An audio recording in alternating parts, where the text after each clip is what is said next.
Hi, I'm Claudia St. I'm the president of Affinity HR Group. We are your HR partner and resource. Today I'm going to talk about something that may be a little uncomfortable for some of us to discuss, and I'm going to start with my own journey on this. I'm feeling bored. I'm not feeling particularly happy or sad or angry or enthusiastic. I just kind of feel blah.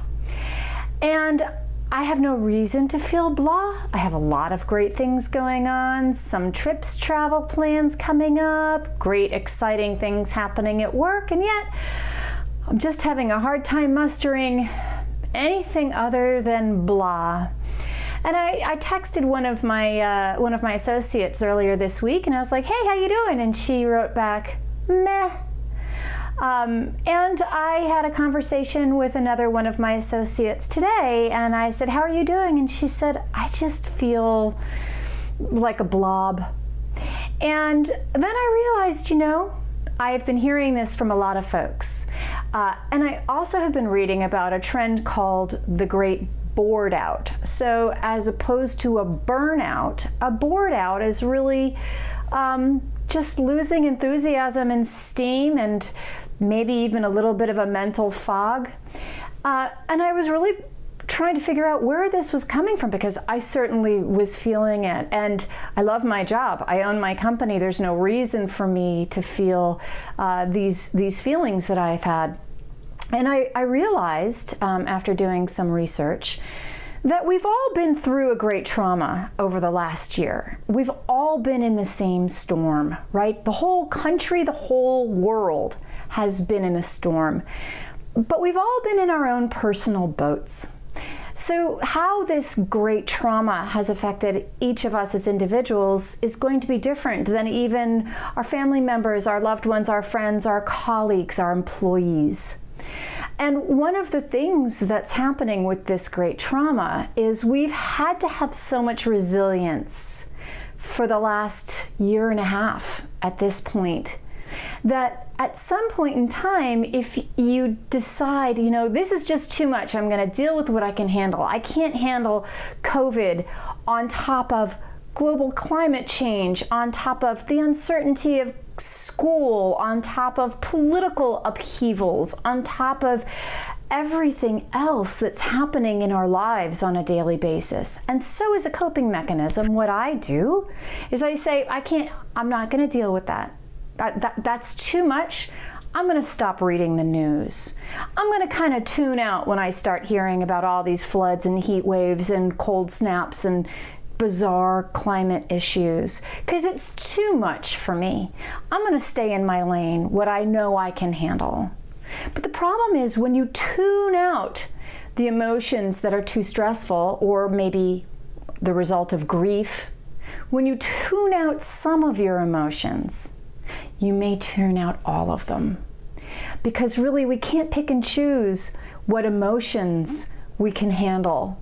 We either handle them or we don't.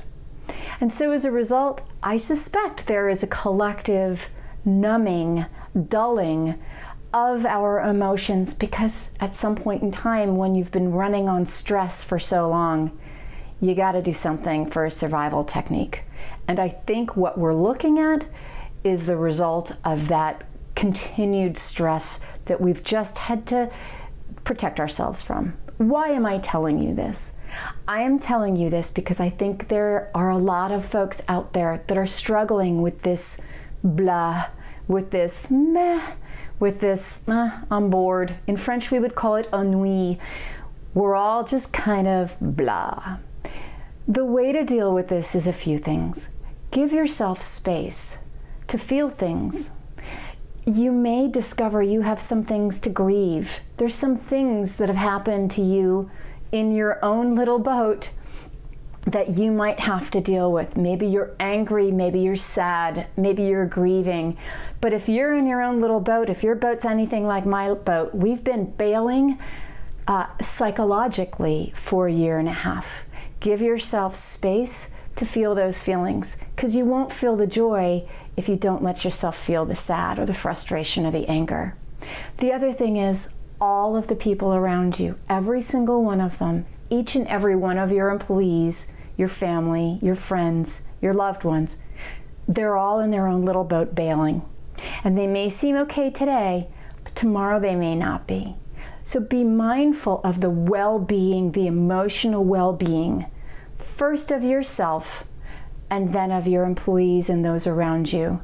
We'll get through this. It's just as we're kind of coming to the end of it, with any battle, you get to the end not euphoric, you get to the end exhausted and needing to heal. And that's where we are right now. I encourage you to take some time to heal. I hope this makes you feel at least maybe not alone in your own blahness or whatever that shows up as for you. And together, if we have empathy and care for one another, we will get through it. We will come back to some form of normal, whatever that may look like. I hope this helps.